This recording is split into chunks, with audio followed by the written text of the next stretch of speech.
welcome to Street Check, the best podcast in the history of Cabot Wealth Network, which has been delivering investment advice, ideas, and stock picks since 1970. I'm Chris Preston, Chief Analyst of Cabot Stock of the Week and Editor-in-Chief.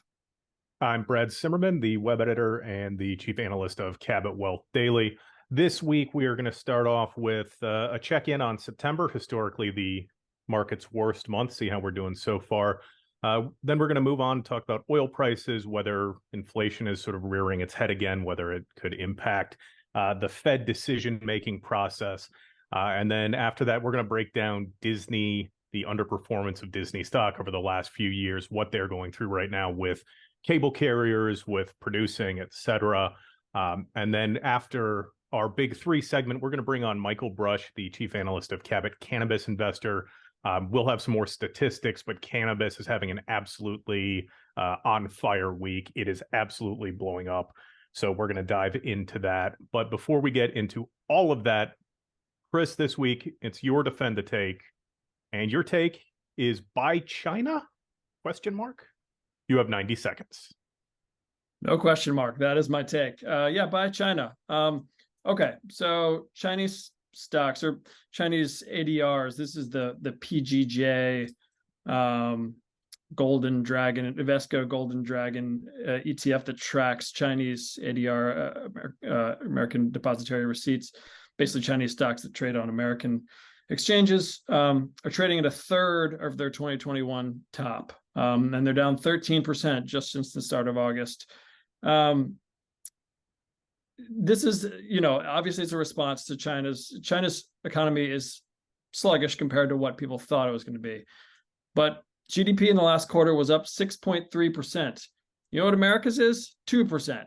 Now, I know it's not apples to apples, but this is the best GDP growth China has had in 2 years, in 8 quarters. Last year was 0.4% in the same quarter. 6.3%. It's one of the best among any developed or any of the anything that's beyond like the Maldives or whatever in the world, among the larger nations in the world. And for stocks to be trading at a third of their highs at 6.3% GDP growth, that seems like a bargain to me. I know China has its problems, youth unemployment over 20%. The real estate industry is a mess right now. I get it. But I think China is going to bounce back. And I think right now is a good time to buy. All right. Good timing. Maybe went a little bit past the post there. I thought you were being generous there. Yeah. Yeah. I just wanted you to finish your point because, we had talked in the past. It's like, all right, well, you need to be selective with China. There's a lot of obfuscation around numbers. The property sector is too important of a cog in their economy. It's an outsized piece of it. But we saw Evergrande. I don't know. I would pronounce it Evergrande in Spanish. I think it's Evergrande though. Evergrande, I think. Yeah. Yeah, I think they bounced back really strong this last week. Alibaba, I believe, released better than expected results showing that the Chinese consumer is starting to step up and spend more. So I don't know that it's a one-to-one with central Communist Party policy decisions, like allowing more leverage for real estate purchases on a per household basis. But we are definitely seeing a stronger consumer. I would still say not buying irrationally, but buying selectively. Right. But yeah, for sure. I don't know. Even that index I cited, the PGJ, I don't know if I would just buy that because there's some duds in there. It's got, like Baidu, Neo has struggled. It does not. BYD, which is my favorite, BYDDY, ticker symbol is my favorite Chinese stock. That's not a big part of that portfolio. Yeah. But they're, like you said, stocks that I like, Alibaba, BYD, others. In a way, China is a victim of its own success here, right? I mean, from the first 20 years of this century, average GDP growth was 9% a year. Now it's probably, projections have it at more like 5% in the coming years, and that's okay. It's not what it was, but no economy can grow the way that it was growing. Yeah. And like I said, that's U.S. GDP growth is 2%, which, right, people were happy about that in the last quarter. Like, oh, we're not that close to a recession. Carl Delfeld, who runs our Cabot Explorer Advisory, which is sort of a global investment newsletter, just wrote this week about China, saying that China is both strong and brittle, which is probably, I think that's a good way to assess it. But, if the word strong is in there and stocks are trading, like I said, a third of their 2021 highs, seems like a pretty decent bargain to me. Yeah, I think that's a valid and compelling point. We'll sort of have to see how that plays out over the balance of the year and then into next. But let's bring it back to the U.S. Yep. So September, historically the worst week for the U.S. equity markets, and we started the week with, it's a holiday shortened week. We started with 3 days of selling, and now trading slightly higher on the day. So with all the fears of the sell-off, S&P's down 1.3% in the last 5 days. Seems like much ado about nothing. I think what you were talking about a couple of weeks ago or last week, with September, yes, we're expecting a sell-off, but we're expecting really limited damage and not a lot of sustained selling pressure. What's your stance on how the market's responded so far this month? Yeah, it seems exactly what I would expect. I would expect it. I even wrote in my stock of the week issue, stocks are probably going to be down this week, maybe the first 2 weeks of September. The selling may not be done yet, and we saw the biggest selling the first couple days of this week, and holiday shortened week. But having a decent day today. I think back half of September will be once the institutional investors have gotten the post-summer selling out of their system. It's a lot of S's. I think the bull market will essentially resume. I'm not going to call a date on it, but I think by the end of this month, I think things will be headed back in the right direction. So I don't find the selling this week really at all concerning. If anything, it's probably good given that there was a decent, surprisingly decent run up for late August. Usually there's not a whole, nothing going on much those last dog days of August. Yeah, the S&P and NASDAQ are both trading technically at really elevated levels. They're way above their 200-day moving averages. It's the same thing we've been talking about all year. It's the Magnificent Seven, the mega cap growth stocks, right? Mm-hmm. Where they're still trading at elevated valuations. And we saw Apple take a little bit of a haircut this week. You had mentioned something that I hadn't seen, which was that Chinese government's going to ban party members from owning Apple iPhones and devices. That doesn't really strike me as a meaningful mover for the stock. I recorded my defend the take on my iPhone, by the way, just to be ironic. But anyway, go ahead. So I don't think that's a big mover, but I do think that the elevated valuations are sort of biting some of these names a little bit, which is something that we had anticipated and we had called out, or I had called out months ago. It's like, hey, the big tech stuff, it probably needs to cool down, right? Consolidate sideways more than downwards. So that would be my guess going forward, is that those Magnificent Seven stocks keep trading mostly sideways to maybe drifting higher or lower, but that we're going to get more participation. You're going to see more of that rotating bull market heading into other sectors. Utilities, right, have taken it on the chin.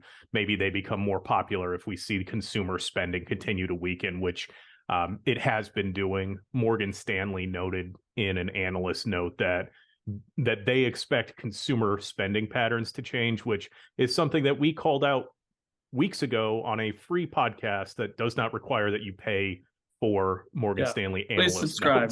Notes. Please subscribe. Yeah. It's free. Subscribe. 5-star rating. Give us a like. Anything. Yes, it's free. Go ahead. Yeah, I don't think that we're looking at like major sell-off, end of the world. We take a 25% hit to the broader S&P. I think that if we do see any kind of selling in the last quarter of the year, that it's going to be pretty muted. And I think the first week of trading is sort of setting up a lot of what we had already positioned. Yeah. Well, let's go on to number two in our big three. Something that is not going sideways are oil prices, which you probably felt at the gas pump or elsewhere lately, up to $87 a barrel, highest all year, highest since last November. I know Saudi's cutting, what did you say, 1 million barrels per day? Is that right? So yeah, so Saudi Arabia has a voluntary 1 million barrel per day throttle on their oil production. They've been rolling that forward for most of this year, just in like monthly or quarterly increments, and they've committed to keeping that in place through the end of the year. Russia also voluntarily cutting like 300,000 barrels a day.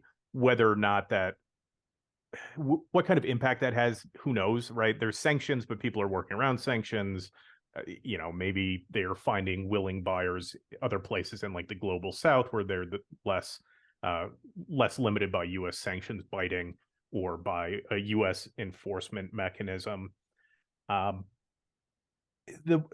one thing that I had seen with this I wanted to touch on was there's the fear, right? Like the Chinese economic recovery doesn't bounce back as strong as it could, and that we'll have low consumption. And then the countervailing force being that the lower consumption is sort of being offset by restricted supplies. And that really does seem to be playing out right now with what we're seeing with prices, where keeping the supply restrained is boosting prices, but they're not red hot like they had been in years past. I remember Bank of America calling for $200 a barrel oil by, I think, the end of this year. I believe that was their call on the end of 22, was that we'd see $200 per barrel oil. Yeah. We're not going to get to 100. Yeah, I mean, maybe we go back to 104 by the end of the year. We get some surprise demand surge from. If we are, I'm drinking hot sauce. That was one of my takes. But yeah, go ahead. Yeah, I do think that the supply demand sort of balancing act has been better worked out, right? And that we're seeing that with a lot of different industries where everybody got sidelined by the pandemic, and then it was a matter of trying to balance these weird demand surges. You remember it being impossible to buy like free weights or kettlebells or things like that during the pandemic because you had these supply demand mismatches, and every sector sort of went through that. And it does seem like the balancing act is back, so we're seeing less volatile price swings. Would you be a buyer or seller of energy stocks with $87 oil? I don't buy oil stocks. I have an ethical objection to big oil and Me too. big plastic. Did we talk about that on an episode yet? Talked about that. I don't know. Talking about it on an episode. I think we might have. Okay, that'll be an upcoming episode. Ethical investing. I mean, like if I have to make a choice, I'm probably a buyer of oil right now because they got leaner and meaner during the pandemic. A lot of these oil explorers and producers, but I just ethically can't do it. The one place where I feel that, and that you'll feel it, is like you said, the price at the pump, right? I mean, Arizona's had inflated gas prices all summer, so we really never got the relief that most of the country got. There were some supply issues for us, but I don't think it's enough to change the Fed's posture, right? I don't think we see an impact to interest rates or Fed policy as a result of these elevated energy prices, because their preferred measure is the core PCE, which strips out the volatility of energy prices. Yeah. Where I would maybe become concerned is if, as an input into other industrial products, higher oil prices then trickle into the broader economy. So like if Dow Chemicals or somebody is paying more for oil inputs for plastic prices and then passing that on to consumers, where maybe 6 months from now it hits the broader economy, and if the Fed is still dealing with elevated inflation, you could see some policy fallout there. But for the time being, I don't think this is something that most consumers need to be worried about, or changing the Fed trajectory. Yeah, I don't think so either. But something to keep an eye on. Okay, and number three in our big three, Disney has been in the news quite a bit lately, and Disney stock famously at year lows. There's a lot going on at Disney these days. A lot of the wrong there's like two Disneys. There's successful theme park Disney, movie studio Disney, and then there's like the TV business. So I'd put the streaming probably in the successful category. TV is not, highlighted by ESPN, which has been bleeding subscribers for years, down from 100 million to 71 million, I think, last number I saw. And that's been really weighing down the business. Now they have this Charter Spectrum dispute. You had some more details on that whole thing. Yeah, just some context for Disney performance before we sort of dive into it. Disney's down 25% in the last 5 years. It's trading below the pandemic lows. It hit 86 a share back in 2020. It's trading at 81.43 right now. Like you said, we're seeing multiple sort of events play out with Disney. One of which is their dispute with Spectrum, with Charter Communications. They pay $2.2 billion to Disney to carry ESPN, ABC, FX, all the Disney channels. And the dispute is over whether Charter carrying Disney's channels should give it entitlement to Disney's premium content. A lot of the Disney content that's exclusive to Disney Plus, think of the Marvel shows, Loki, for instance. That's one I happen to see. That's only streaming on Disney Plus, and Charter has basically gone to Disney and said, we'll pay your carrier fees. We'll pay that $2.2 billion or 2.3, whatever the revised fees end up being. But we want to be able to offer our subscribers your premium content. So it's essentially a game of chicken that these cable carriers have been playing with these streamers, but now it's playing out in front of us. Now we're actually witnessing the collision, because streamers have been very, very expensive for all these content producers. Nobody's really been able to turn a profit off of the streaming business model where they're also the producer, right? Netflix is a little bit different, because much of their content right now, the most popular show on Netflix is apparently Suits, which ran for 9 years, and it was a USA produced show. Yeah. So Netflix, they're paying basically nothing for Suits, but they're generating revenue for it. But your companies like your Paramount Pluses and Disney Pluses, they're not profitable yet. So they are now facing a scenario in which the legacy TV content is no longer valuable to carriers. The things that they've been working to build are not yet profitable for them. And you've got an ongoing production strike for film and TV actors, right? So that's a natural throttle on the ability to produce content. I don't know how this resolves. I think this is the beginning. So I had seen it called the end of the beginning, but this definitely feels like we're entering a new era in that streamer and content game where we're finally going to find out the consequences of everybody's mad rush to cut cable, to produce your own content, to be everything to everybody. We're going to see how that hits companies. Disney will be fine.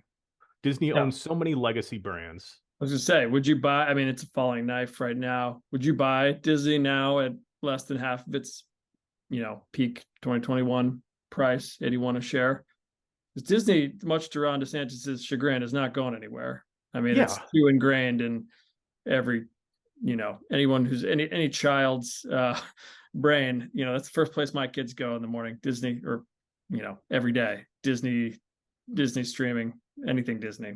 And if you've been to, you and I have both been to the theme park in the last year or so. I mean, yeah, I'm going again in October. I've never seen anywhere more crowded. So yeah, what would you buy Disney now, or would you wait and see mode? To steal a line from Mike, it's not going to be the fastest horse, right? Yeah. But as far as from a risk standpoint, I don't see anything that's. I don't see a black swan where we wake up tomorrow and Disney is at half of what it was trading at 5-10 years ago, right? I mean, it's like, obviously it's down 25%, but I don't see it going back to $40 a share where it was in 2011. I mean, I could be wrong. I'm wrong often. But if you bought Disney now and stashed it away for 10, 15, 20 years, it's probably going to be higher, Yeah, right? you're It's not going to fine. be gone. Yeah, it's not going to be bankrupt. It's not going to be out of business. It might look different. Like if you stash it for 10 years, you might open your brokerage statement and see that they spun off ESPN, that Yeah. they acquired Hulu. That's one big thing that we didn't even touch on yet. They're in discussions Comcast thing. Yeah. with Comcast. They've got an option to buy out Comcast's 33% stake of Hulu. Right. The minimum price on that is 27.4 billion, Yeah. which values Hulu at about $100 billion company. And I believe estimates are that the appropriate valuation on Hulu 30. should be what's that? I'm looking at it right here. 30 is the estimate. Hulu, yeah, is likely worth just over $30 billion. Is the Disney stake or is the remaining outstanding stake? Let's see. Companies plan to work. Yeah, I think that's the Comcast stake. So yeah, I guess you're Okay. right that 100 for the whole Hulu pie. So that values it at about half of what Netflix is trading at. Yeah. I don't have comparable numbers, but I would guess that that's probably about right, and that maybe Hulu could trade at a little bit of a premium. So maybe it's like 120. So Disney could add 5 billion to their market cap just by buying out Hulu and then revisiting their estimates on what that company is worth. Right. So it's not as if 48 million subscribers. So yeah, that adds value. Yeah, but that's a far shot from Netflix. I expected that number to be a little bit higher on Hulu for Hulu, but Right. um, that's another variable, right? Like you could wake up and you look at your brokerage account. Now you've got Hulu, now you've got ESPN merged with Penn Gaming or whatever, right? Like it could look a lot different, but I think that there's enough inherent value where you're going to be fine if you buy it and hold on to it for 10 years. Yeah. It's like to speak in your state's terms, it's like the Big 12 adding Arizona State to it adds some value, but maybe not a huge, not a huge cash cow. Yeah, nobody's going to start coming to signing up for like Big 12 streaming service to catch ASU, even ASU Right. fans. Yeah. You're an Arizona alum, so you're biased against ASU. Okay, so let's now we're going to take a very brief break, and then we will welcome on Michael Brush, our cannabis expert and chief analyst of Cabot Cannabis Investor. All right, we welcome on Michael Brush, who is chief analyst of our Cabot Cannabis Investor Advisory, expert on all things cannabis and many other subjects, as Byline has been regularly in Market Watch. Michael, cannabis has been the redheaded stepchild for what, 2.5 years or so, until now it is not. It is the hottest sector on the market, at least in the last 2 weeks, 10 days. What happened? What just happened? Well, I think there's two ways to answer that question. Let's talk about the bigger picture first, because I think that's really more important for the medium-term trends, meaning over the next couple of years. So, basically, what I've been saying, the way I say it is there's sort of a cultural momentum towards cannabis acceptance and legalization. And we see that in three ways. We see states continuing to legalize. 21 states now, recreational, 30 some medical. We see it in the poll results consistently, compared to 10, 20 years ago. People favor legalization. And by the way, this now also includes the most resistant group, which has been older conservatives. I'm apolitical, not a political comment there. And then thirdly, I think it's really interesting. We see companies and sports leagues and even police departments accept the fact that people use cannabis in their private lives, and Major League Baseball, NBA, police departments in New Jersey. So there's this big picture momentum, and you have the federal government just resisting reform, which is an interesting dynamic, but the momentum is there, for better or for worse, whatever you think about it, that's there. And so this resulted in a major catalyst last week when the FDA and the HHS, the FDA, Food and Drug Administration, is in Health and Human Services, and they recommended rescheduling down to Schedule 3 from Schedule 1. That's a huge deal, because that marks a watershed moment for the sector. And the nuance there, there's two pieces of nuance there. One, it exempts an IRS regulation called 280E, which bars cannabis companies from deducting expenses. Now, this is huge because companies are telling me they're going to save 80, 90 million a year. And for context, these are companies that have 800 million in revenue and 18 million in operating cash flow, 20 million. So it's a big deal. And the other nuance is, and then I'll stop here. The other nuance is that by moving it to Schedule 3, it's a tacit acknowledgement that two things: that cannabis has medical uses, and cannabis is not likely to create psychological dependence, because any drug that's in Schedule 3 has to have those two qualities. So the upshot is a watershed moment, and we're up, the 4 or 5% today. It's going to bounce around a lot. The group's going to bounce around a lot. And the key takeaway, I think, is buy weakness. Yeah. So. Yeah, and you mentioned up 4 or 5% today. Since August 28th, 29th, since this came out, the sector's up 40%. It's crazy.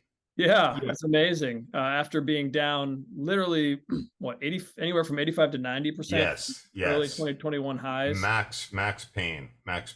And look, I've been bullish all year. Really, since I took this cannabis project on 14 months ago. And it's been the wrong call all along. But that's how it is when you go against a crowd. You're going to be early, and hopefully you're going to be right. And when you're right, it's going to pay off, and that's happening now. So for context, MJ, which is a popular marijuana alternative, ETF. It's ETF MG, alternative harvest ETF. Right. It's often used as a proxy for talking about it. There's other indices up 37% since Tuesday the 29th, which is when news of the HHS letter came out. What's your take on consolidation in the industry? I mean, I know that's something that a lot of the companies have been looking at, especially as bulk pricing comes down. Is there more opportunity for consolidation, or are investors better off taking the tactic of going through something like an ETF and sort of minimizing their company specific risks, or are we better off buying individual names? What do you think? Consolidation, what do you mean, from the investor perspective or from the company perspective? So the risk of individual suppliers going out of business, getting acquired, are we better off balancing that risk by going with something like an ETF, or is it a better opportunity to accept that risk but pick an individual name? I think a mix. I think a mix makes sense. I think our portfolio has, I think, 10 names, 10, 11, 12, something like that, and there are 4 big positions, and 5 really, and 3 of them are individual companies, and 2 are 2 of the big positions are ETFs. So that's what I think of. A mix. I think a mix makes sense. But you got to be in the right companies. This is a sector full of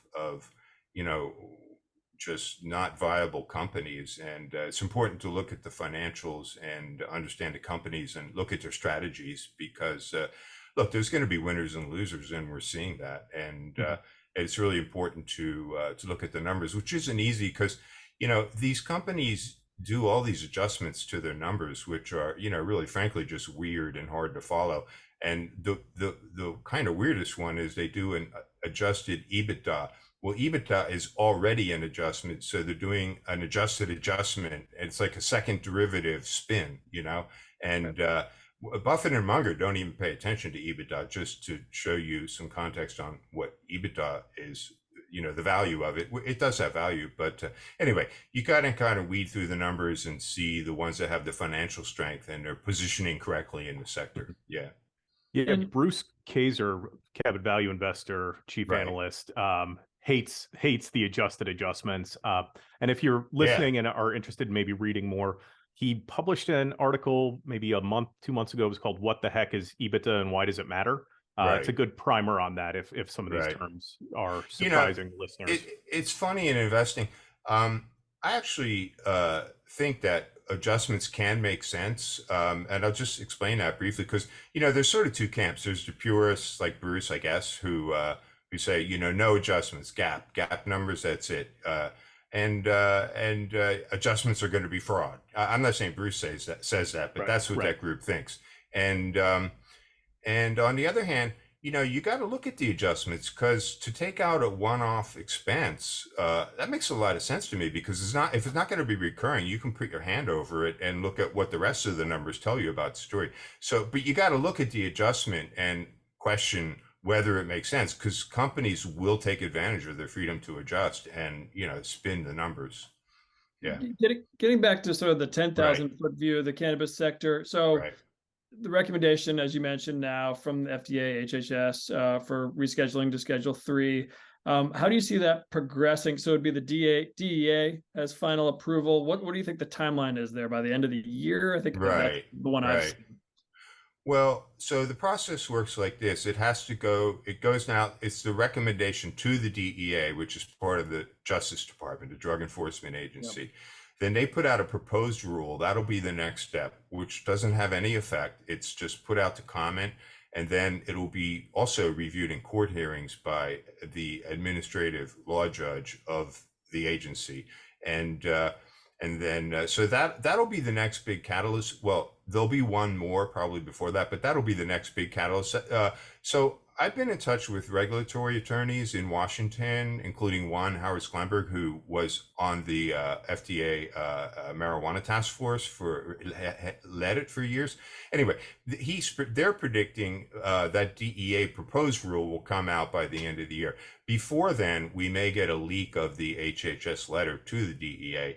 And then after the recommendation at the end of the year, there's going to be a comment period. There's going to be judicial hearings. And by the way, there's groups that don't want this, and they're going to be in there aggressively tying up the process.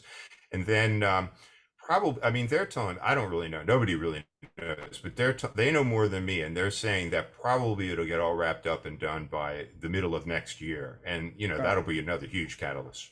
And you mentioned another big potential catalyst coming. I think I know what you're talking about. Is that I'll let you go. I imagine the Safe Banking Act. Right. Yeah. Now this one's right around the corner.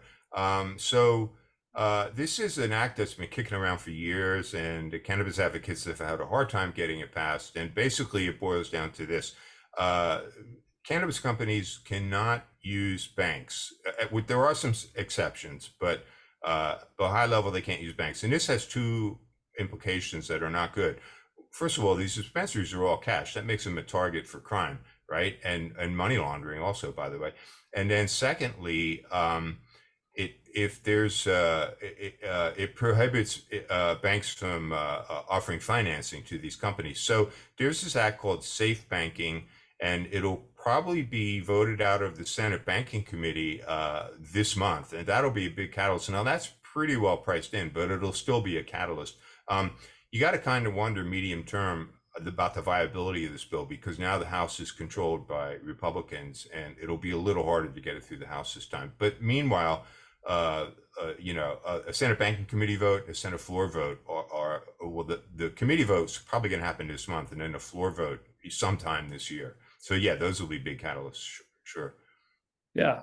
And do you think they'll feel more pressure or inspiration, I guess, to do this now? Absolutely. The rescheduling. The moment, it's like this HHS thing is just really stepped up the momentum. Yeah. And it pressures. Look, this all started when Biden a year ago said, you need to look into this. It's rescheduling. And that has a lot of implications when the president sort of issues a suggestion like that in public. The agencies listen. So the whole thing, the momentum is there, and it's probably not going away because in the background you have the cultural momentum that I discussed earlier. Yeah. And you mentioned, so we mentioned before that index up 40% this month or in the last, less than 2 weeks. Right. There's volatility, of course, in this sector, especially, but I assume you would be a buyer even after the big run up. Yeah. Like we mentioned, it Right. was down 90% or whatever coming into the last year. Right. Yeah, what I've been saying is buy weakness, and define your weakness. I mean, in general, in my portfolio, out in cannabis and outside, if stocks are down 2 to 4% a day, and it doesn't appear to be any news or a weird volume, I will add a little bit to average, Yeah. either up or down depending on things. So I'm saying buy weakness. I think it's really important to be in the right names. Like our portfolio, year to date is up around 8 or 9 percentage points, Yeah. and it's more today, but this is as of close yesterday. And the new cannabis ventures index, which we use as the benchmark, is down. This is as of the close yesterday. It was down 3 points. So we're doing outperformance of like 10 percentage points. And it's really important, to be positioned. And that's because we're in the right companies and we're in the right ETFs. And we have a little bit of leverage through, not through margin, but through ETFs. Right. So I guess what could go wrong? I mean, we had Right. this momentum. What could derail this whole thing or this Right. rally in the coming weeks, months? Yeah, when you're in the market, you always got to be asking that question and testing, stress testing the narrative. And so, there's a couple of things I would highlight. The U.S. There's a weird situation. When I was an undergraduate, I took a constitutional law class, and I asked the professor, I want to study international law. What do you think? He said, well, first thing, there is none. And so that's something that stayed with me, and it's kind of true. So there's this UN convention that the U.S. has signed on narcotics, and it has a scheduling system, that's almost identical to ours. And we're a signature, the US is, and we have to abide by it. So to move to Schedule 3 while the UN's at 1, that's a violation of the UN treaty. And so that's an issue. Now, truth be told, we are in violation of that right now because so many states have legalized. And there's a huge question, like Shane Pennington at Porter Wright, another regulatory attorney, he makes a case that because of the non-delegation concept, that the UN convention isn't even law, to my undergraduate law professor's point. And so, but anyway, the DEA has to abide by it technically, so that could be an issue. They could shoot the whole thing down on that grounds, Right. on those grounds. You do have groups that don't want cannabis legalized, and they're going to be aggressively arguing against it. And thirdly, kind of a left field thing, but I don't think to discount. There's a lot of research sort of confirming that cannabis provokes schizophrenia and psychosis in people. And it seems to be limited to people who have a genetic predisposition. So it's not super widespread. But if there's more research that shows that, that could be a negative too. And of course, there's the other wild card. We get a 9/11 or a COVID type event, and all the lawmakers, focus on something else other than the regular agenda. So yeah, those would be the risk factors I see. Just piggybacking on what you were talking about, the UN Charter, Germany's sort of our test case there already, right? Like they're working, they've got a plan in place to legalize medical marijuana. They're subject to EU controls, but they're also signatories to the UN Charter. So that's gonna put that to the test, and whether the UN is prioritizing, I don't even want to say enforcement of that because they don't have an enforcement arm, but whether that's going to become a point of contention, or whether it's something they're going to just hand wave away. Right. Yeah, I'm glad you brought up Germany, because the same thing is happening in Europe, which, by the way, is a bigger market than the U.S. and they face that same UN issue. Germany moved took cannabis off their narcotics list, or they're about to at the turn of the year, and that's a huge deal because Germany will lead the way. Other countries will use the German approach as a framework. So this is another huge development, and it's really important in investing to be in the right companies that have the European exposure. I know who they are; we're in them, but that's sort of a key to the story that nobody really talks about. But yeah, I mean, to your point, the EU and EU countries are signatories to the UN Convention, and this will be a test. This will be a test case. Germany will be. By the way, the UN does sort of have enforcement. First they send letters, and then they can call, the council to discuss. Now, whether that'll happen or not, I don't know. Maybe the UN will reschedule too. But yeah, that's certainly an issue vis-a-vis Europe as well. It reminds me, and I don't remember which president said this, in seeing a Supreme Court ruling, right, where it's like, I've seen his ruling, now let him enforce it. Yeah, exactly. That's sort of where I can't remember who said that. That's what the law is all about. Not only enforcement, but interpretation of law by the courts to establish precedent. Okay, so here's a law. It doesn't mean anything really until, like you said, it's been enforced and tested in the courts. Yeah, I think my big takeaway from it would be positive news that Germany is not facing any kind of consequences for action from the UN would sort of remove that overhang from the US. It's not necessarily bullish for US investors, but it removes a potential sort of Damocles or overhang. Yeah.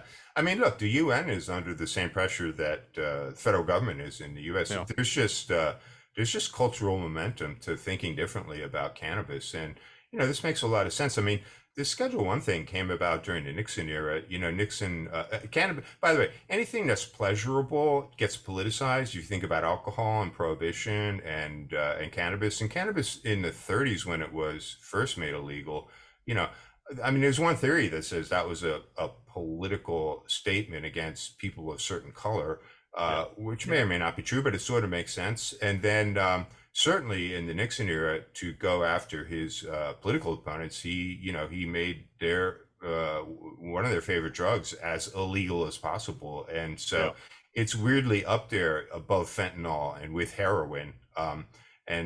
People are looking at that, and people are looking at usage and saying, well, this doesn't really make sense anymore. And that's happening around the world. So the UN may budge. I mean, I think they will, but we'll see. Yeah. I mean, there's never, just from, like you said, a cultural, societal perspective, there's never been more momentum for cannabis, legalized cannabis. And yet the industry, like we said, down, or sector down 90%. That was bound to change at some point. That there were bound to be buyers, and it just needed one sort of spark, pun intended.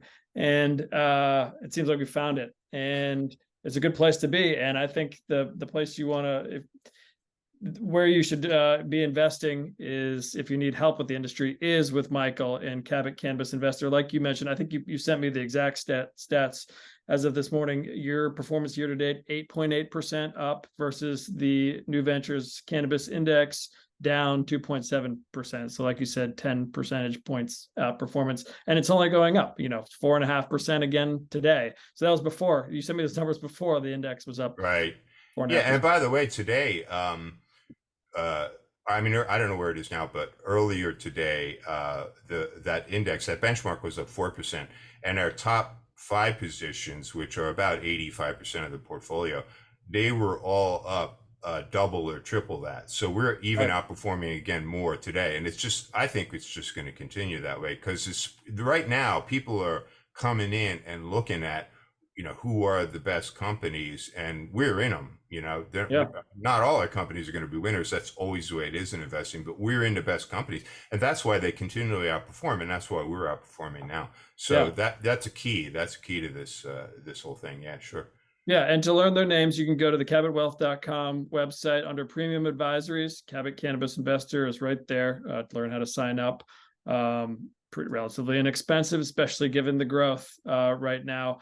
Michael, thanks for joining us and laying this all out for us. I'm happy to be able to finally talk about success in the cannabis industry, because I've been a cannabis bull for a while, and I felt like Lucy or Charlie Brown with Lucy pulling the football away. I'm sure you did too, for months, years, and it seems like you finally connected with the football for once. So yeah, it's been a tough year, but we stuck it out. We dug in, and it's paying off now. So yeah, that's what contrarian investing is all about. You go through some tough times, and then it works. Hopefully, not always, but usually it does.